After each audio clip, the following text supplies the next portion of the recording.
Vamos a continuar con la segunda parte de la revisión de ginecología que tocar sobre todo lo que son las patologías malignas, ¿no? Así como revisar algunos temas que nos faltaron ayer, como por ejemplo las distopias genitales, ¿no? Y la miomatosis uterina, ¿no? Que son temas bastante frecuentes también. Eh, bueno, como les decía ayer, la parte de resolución de las preguntas de ginecología, así como las de obstetricia, son bastante sencillas, ¿no? Simplemente hay que tener los conceptos básicos claros y con eso es suficiente, ¿no? En el caso de patologías por ejemplo, como distopias, hay que tener en cuenta la clasificación que se utiliza actualmente para las distopias, que es la de POPQ, sin dejar de lado, por supuesto, la de Baden, porque cualquiera de ellas dos nos pueden venir preguntas. De hecho, que por lo menos una aparece por ahí, ¿no? Lo que en los últimos 3 4 años he visto es que siempre el tipo de preguntas acerca de las distopias va en relación a la clasificación de Baden, ¿no? O sea que hay que tenerla presente porque si es que viene una pregunta de distopias, de hecho va a venir una pregunta con relación a esto, ¿no? Lo que respecta a miomatosis, también hay que tener en cuenta los tipos de miomas, que ya son bastante conocidos por ustedes, y también hay que tener en cuenta el manejo que se les puede dar a este tipo de patología, ¿no? Con respecto a las neoplasias, en lo que es las neoplasias ginecológicas hay que tener en cuenta, como les decía ayer, la frecuencia, ¿no? O sea, siempre tener en cuenta de acuerdo al tipo histológico cuál es el más frecuente, ¿no? Cuáles de los tumores son más prevalentes de acuerdo al grupo etario, ¿no? Mujeres en edad fértil, mujeres posmenopáusicas, ¿no? Adolescentes, eso es algo que hay que tener en cuenta, ¿no? Y con respecto a eso, los estadiajes también que no podemos pasar por alto es, como les decía ayer, el de cáncer de cervix, que hay que conocerlo, ¿no? El de, el de SEA de endometrio también hay que tenerlo en cuenta, porque son preguntas que nos pueden venir, ¿no? De las patologías más frecuentes, de mama y de ovario, obviamente, ¿no? Entre esos 3 4 patologías hay que tener conocimiento de las cosas generales, ¿no? Ya que generalmente las preguntas, como van a ver, vienen con respecto a frecuencia, cuál es la más frecuente, cuál es el patrón histológico más frecuente, ¿no? El estadiaje de la misma, ¿no? En base a eso es que vienen la mayoría de las preguntas, ¿no? Va a ser un poco difícil que les pregunten acerca de manejo quirúrgico, manejo con quimioterapia neoadyuvante o ese tipo de cosas, ¿no? Porque no viene al caso preguntas de este tipo para el tipo de examen que queremos dar, ¿no? Entonces vamos a empezar hoy día con lo que es el prolapso genital, ¿no? Empezamos siempre hablando de la anatomía del piso pélvico, ¿no? Que está formado por músculos y fascias que nos van a dar en conjunto los diafragmas urogenital y pélvico. Esto hay que tenerlo bien presente, ¿no? Porque también son preguntas que nunca escapan, ¿no? Los componentes del diafragma urogenital y del diafragma pélvico, vamos a verlos en unas gráficas posteriormente, son algo que ustedes lo tienen que tener también así, de memoria, ¿no? Porque de hecho que si es que hay preguntas con respecto a esto, de hecho que les va a venir por lo menos una, ¿no? Y tener en cuenta también lo que son los sistemas de suspensión y soporte del piso pélvico, ¿no? En el caso de suspensión tenemos lo que son los ligamentos cardinales y uterosacros como los principales elementos de sostén. Dentro de estos, los cardinales como principal elemento, ¿no? Los cardinales o ligamentos de McEnroe o ligamento cervicotransverso o ligamento principal, ligamento fuerte, ¿no? Todos estos son sinónimos de los ligamentos cardinales, ¿no? Y también en cuenta los uterosacros, ¿no? Entonces, cuando vemos el tipo de pregunta con respecto a los elementos de sostén, los principales van a ser los ligamentos de McEnroe, ¿no? O ligamentos cardinales o cervicotransversos, ¿no? Esas preguntas que siempre se repiten. Y con respecto al sistema de soporte, tenemos al diafragma pélvico y urogenital, que vamos a ver ahora un poquito más en detalle para ver cuáles son sus elementos y que también son preguntas bastante frecuentes, ¿no? Con respecto a los factores de riesgo para las distopias, son conocidos que hay los factores congénitos, traumáticos y hormonales, ¿no? En lo que son los factores congénitos, tenemos anormalidades autosómicas dominantes, como son problemas del colágeno, ¿no? Deficiencias en lo que es la estructura de la pelvis, ¿no? Y problemas de tipo neurológico, ¿no? Como espina bífida. En lo que son los traumatismos, embarazos y partos traumáticos, ¿no? Problemas como caídas, fracturas que alteren la anatomía normal del piso pélvico, ¿no? o aumentos crónicos de la presión intraabdominal, como por ejemplo son las pacientes tosedoras crónicas, ¿no? Pacientes con EPOC también son eh, tributarias a realizar este tipo de patologías, ¿no? En lo que respecta a los hormonales, tenemos el climaterio, sí, porque bien sabemos que los estrógenos son los que mantienen el trofismo del sostén, del piso pélvico, ¿no? Entonces, llegado el climaterio, la menopausia, vamos a ver de que este estado de hipoestrogenismo va a hacer que los elementos de sostén pierdan su firmeza, ¿no? Con respecto también a las gestaciones, más que los trabajos de parto o que algún tipo de traumatismo, es bastante importante el número de gestaciones que haya podido tener la paciente. Esto que porque, como sabemos, mientras más número de gestaciones ha tenido, va a tener más exposición a la progesterona, ¿no? La progesterona, como sabemos, produce lo que es inhibición o disminución del tono o de la fuerza de la contractura muscular y de los elementos de soporte del piso pélvico. Es por esto que una paciente con una gran multiparidad, expuesta obviamente a grandes concentraciones de progesterona y en varias oportunidades, es que va a tener también mayor predisposición para realizar este tipo de problemas, ¿no? Como son las distopias.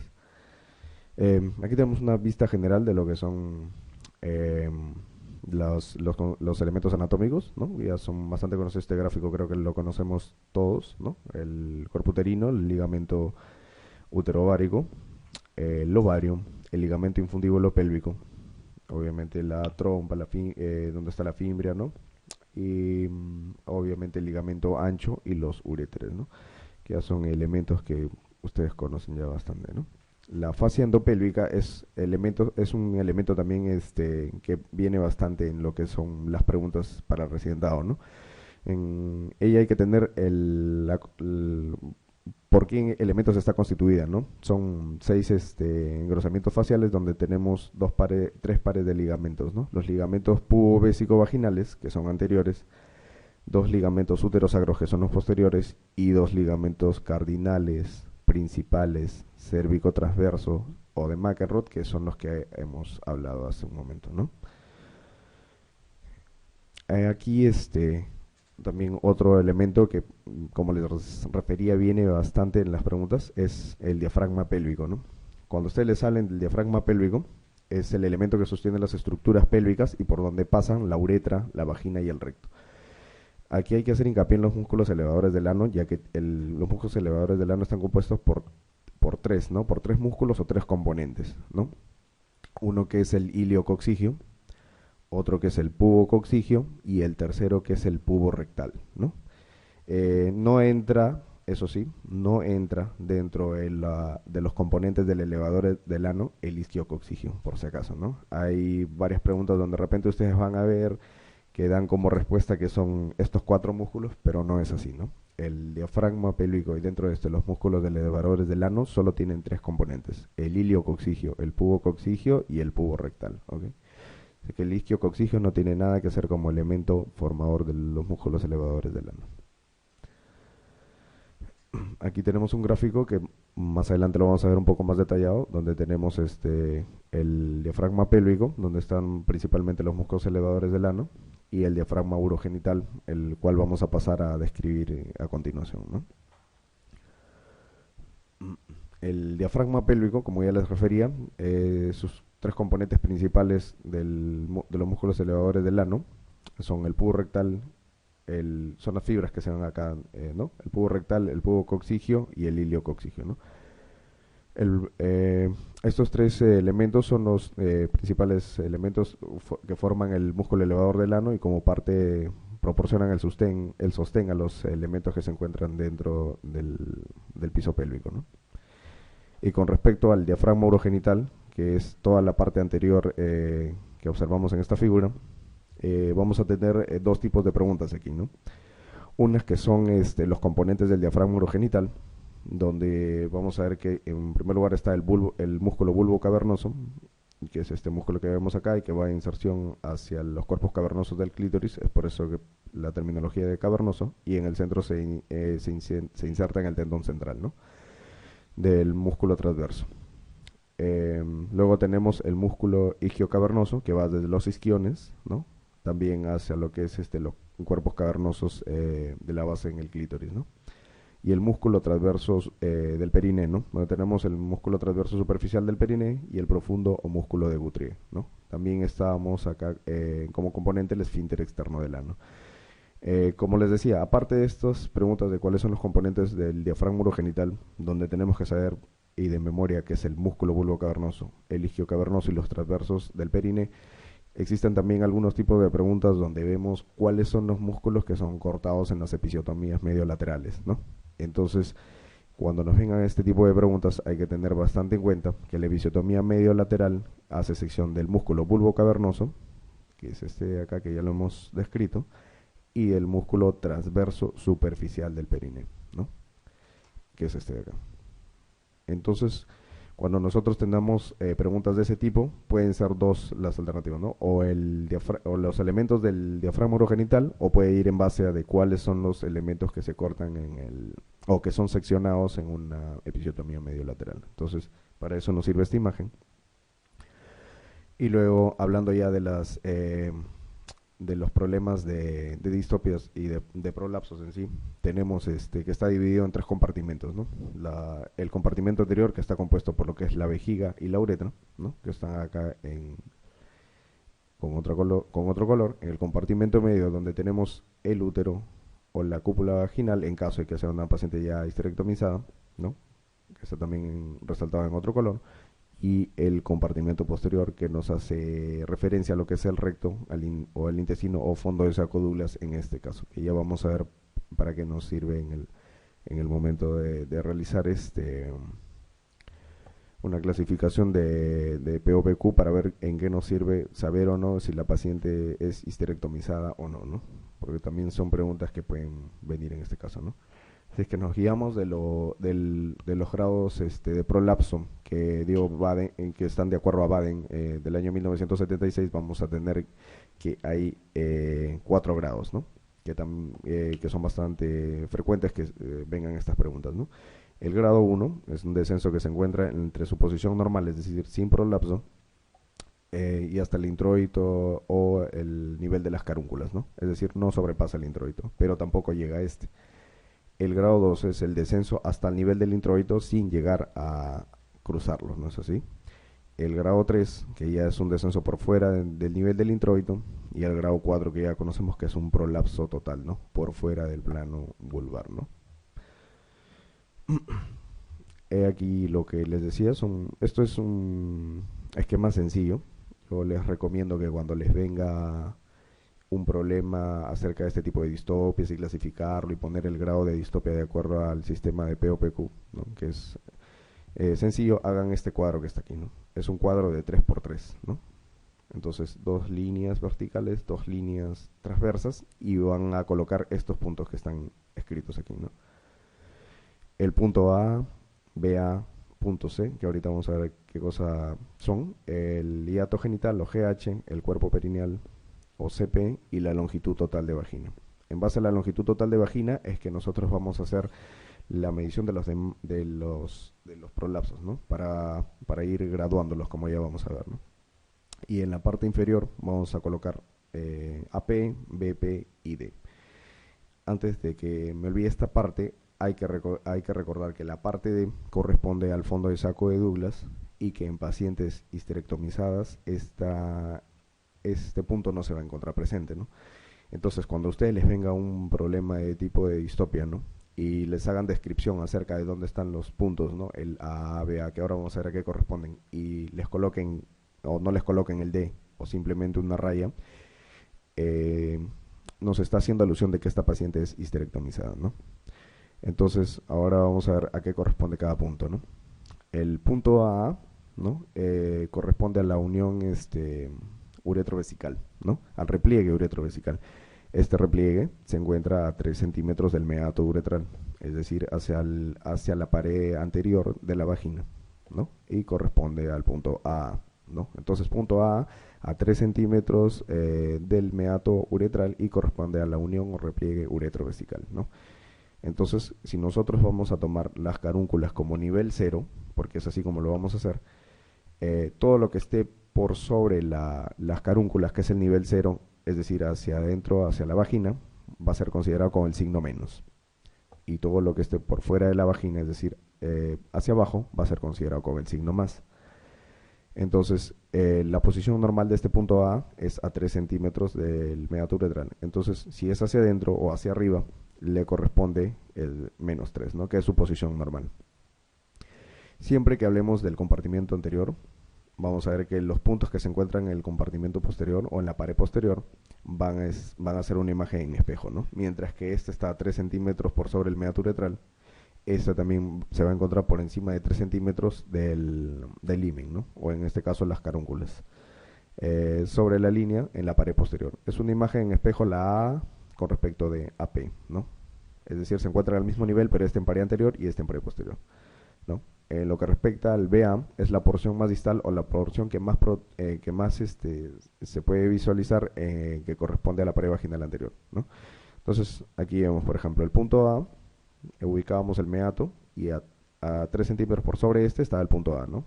Al mismo nivel en la pared posterior está el punto AP y la parte que más sobresale es el punto BA, ¿no? No tiene una medida exacta, pero ustedes sí van a ver que en la mayoría de casos que les hablan de distopias o de prolapsos, y que sean de predominio de pared anterior, la parte que siempre va a protruir más, por lo general, va a ser el punto BA.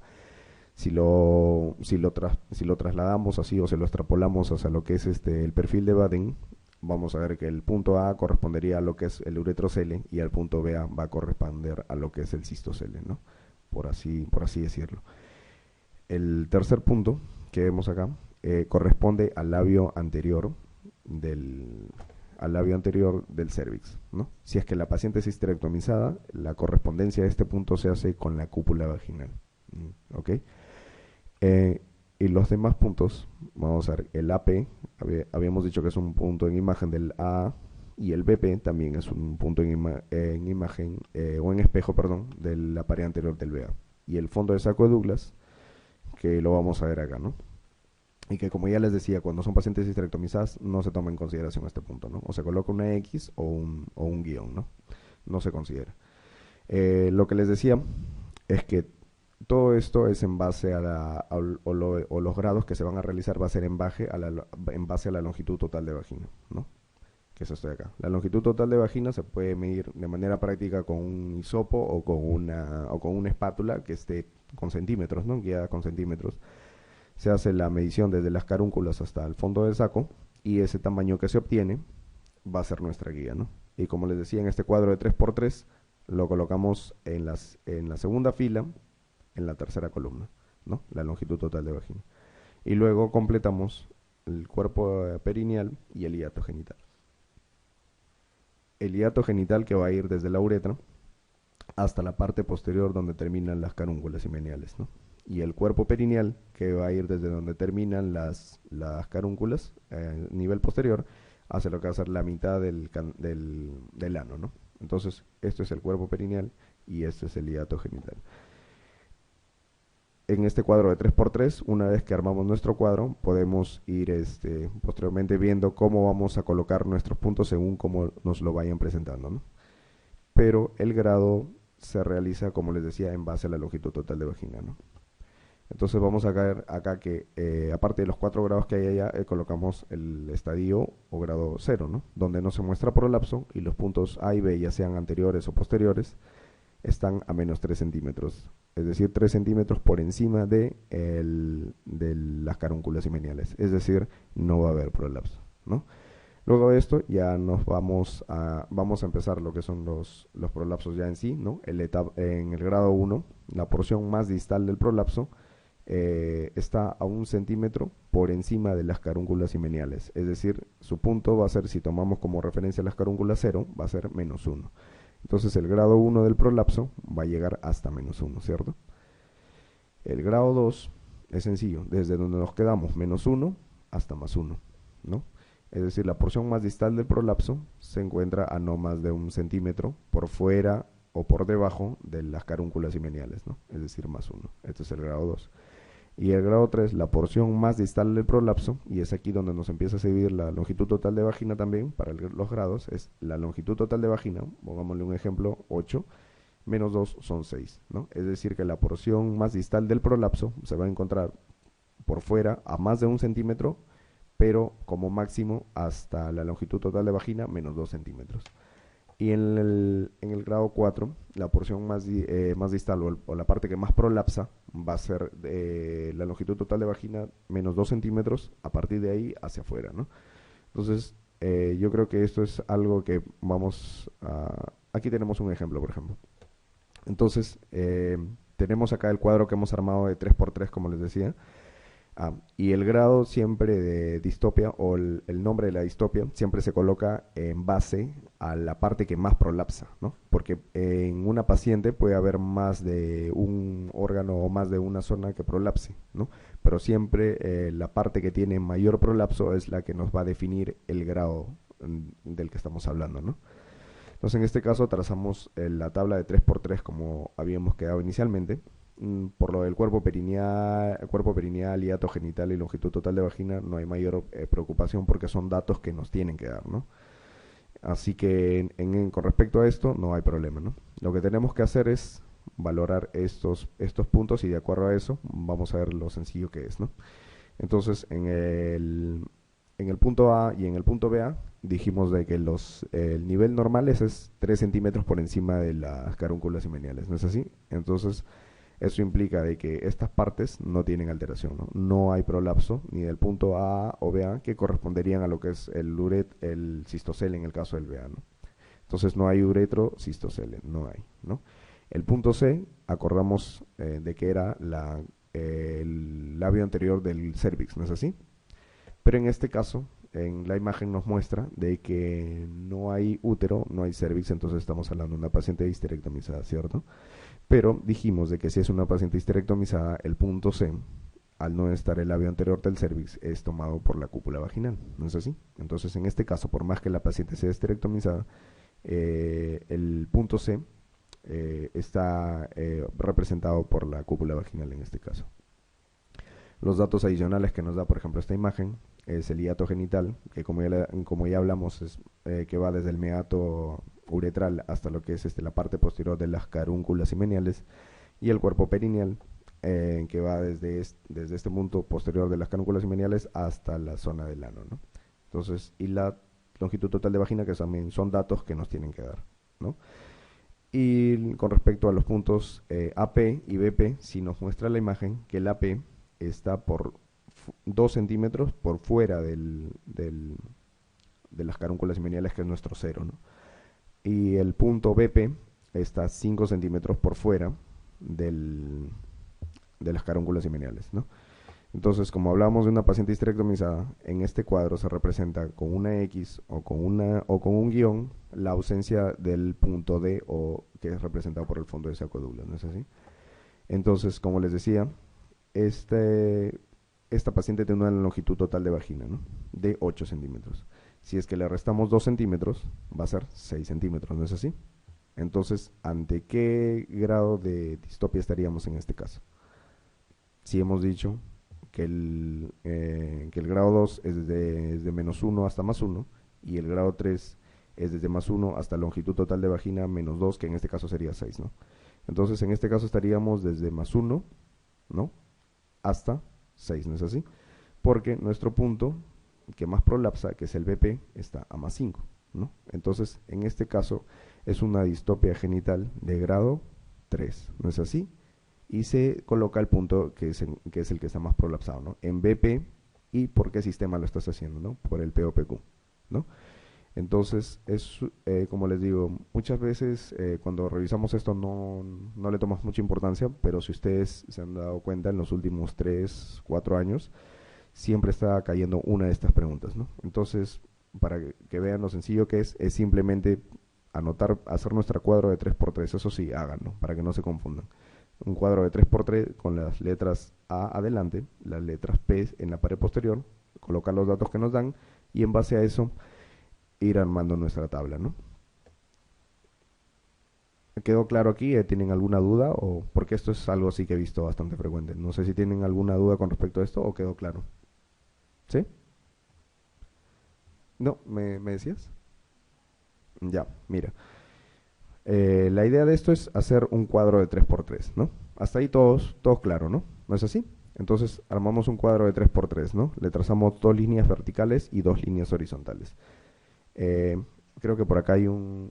Déjame ver un... No, me parece que no. Eh, un problema de POPQ, por ejemplo, que nos puede venir, ¿no? Paciente de 70 años que acude por un prolapso genital, ¿no? Y que presenta eh, tales datos, ¿no? Porque ahí te los tienen que dar.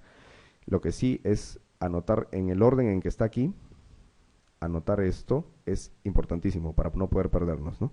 Todo lo que es letra A es de la pared anterior y C es el labio anterior del cervix. No sé si esta parte no la llegaron a ver, ¿no? Todo lo que es A es pared anterior. Todo lo que es P es pared posterior. ¿No es así? Creo que ahí con toda esta lámina recontra recargada, creo que ya podemos ir viendo para no estar pasando las hojas, ¿no?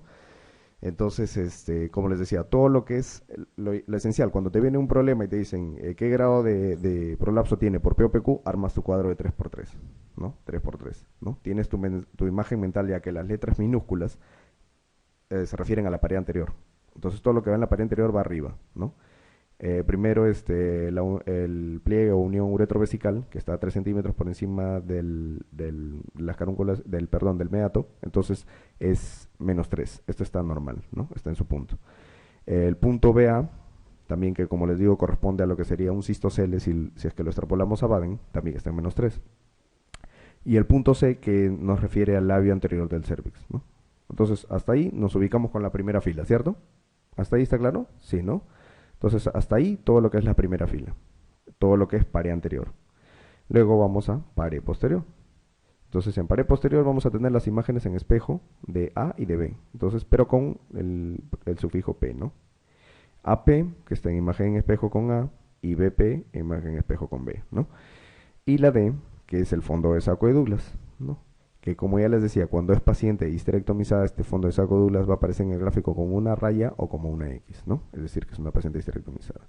Y el punto C, o es el labio anterior del cervix, o en una paciente histerectomizada es la cúpula vaginal, ¿no?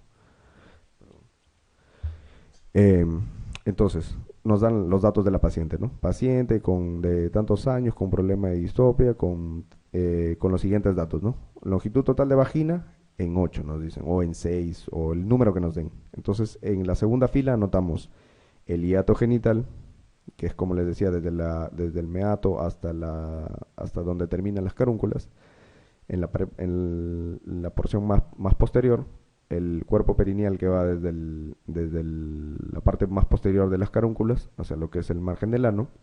Entonces, una vez que tenemos esos puntos que son fijos, que son estos tres, nos dan estas medidas, empezamos a colocar nuestros datos, ¿no? Nos dicen A, lo ponemos en donde corresponde, B A donde corresponde, C donde corresponde, porque es así como nos lo van a describir, en AP donde corresponde, BP donde corresponde y D donde también corresponde, ¿no? Nos van a decir, por ejemplo, esta paciente tiene un prolapso en el punto BP 5 centímetros por fuera del introito, ¿no? O de las carúnculas imeniales. Entonces lo que colocamos, como ya dijimos, el introito o las carúnculas es nuestro punto cero. O si nos dice que está 5 centímetros por fuera, entonces lo que vamos a colocar acá es +5, ¿cierto? Si nos dice, al igual acá, que el punto BP está 2 centímetros por fuera, es +2. Si nos dicen que está a nivel, entonces es 0, ¿no? Por ejemplo, si nos dijeran acá, qué sé yo, el BA está a nivel, ¿no? A nivel de las carúnculas, ¿no? A nivel del introito, entonces acá se coloca 0. Entonces, por ejemplo, si acá fuera 0 y lo demás todo estuviera normal, estaríamos hablando o no de un prolapso. ¿Sí o no? Por ejemplo, que todo esté normal y en el BA nos dicen a nivel de las carúnculas. Colocamos el valor 0 acá, ¿no? En lugar de -3, ¿cierto? Entonces la parte que más prolapsa sería el BA, ¿no? Estaría a nivel 0. Si es 0, entonces va, acá dice, ¿no? Desde -1 hasta +1, ¿no? Entonces si va desde -1 hasta +1, quiere decir que estamos en un prolapso de grado 2, ¿cierto? porque el 1 es hasta 1 centímetro por encima del introito, ¿no? Hay que tener en la cabeza estas tres imágenes y con eso nos va a salir el problema, ¿no? Grado 0, no hay prolapso. Grado 1, hasta por 1 centímetro, pero por sobre el introito, ¿no? Por sobre las carúnculas. Es decir, hay un prolapso, pero no es clínicamente visible, ¿no? No llega ni siquiera al introito, no llega hacia las carúnculas, ¿no? Pero sí está prolapsado. ¿Y esto cómo lo vemos? Clínicamente colocando, como le digo, midiendo la longitud total de vagina y luego viendo desde las carúnculas hacia adentro, hacia cuántos centímetros está, ¿no? Si es que está como por encima de 1 centímetro, quiere decir que el prolapso es de grado 1. Porque si, por ejemplo, por encima está ya a 0.5 centímetros, a 0.5 centímetros, a 0.2 o menos de 1 centímetro, quiere decir de que ya estamos acá, desde -1 hasta +1, ¿cierto? Entonces ya es un grado 2, como sería el caso acá, ¿no? Si estuviera en 0, 0 está entre -1 y +1, ¿no es así? Porque nuestro 0 son las carúnculas. Entonces, en este caso sería una distope genital de segundo grado en BA, ¿no? Por P o PQ como se coloca, ¿no? Entonces es así, simplemente ustedes arman su tabla. De acuerdo a si les digan 4 centímetros por arriba, 4 centímetros por abajo, ustedes le colocan el signo más o menos según corresponda, teniendo en cuenta que el introito o las carúnculas vaginales es nuestro 0, ¿cierto? Si ese es nuestro 0, colocamos los datos que nos van a dar, porque nos van a decir, está a tantos centímetros por arriba o tantos centímetros por abajo del introito o carúnculas himeniales o himen o lo que gusten. Pero siempre nos van a decir que está a tantos centímetros por arriba o tantos centímetros por abajo, ¿no? Entonces, según lo que nos está diciendo, armamos, ¿no?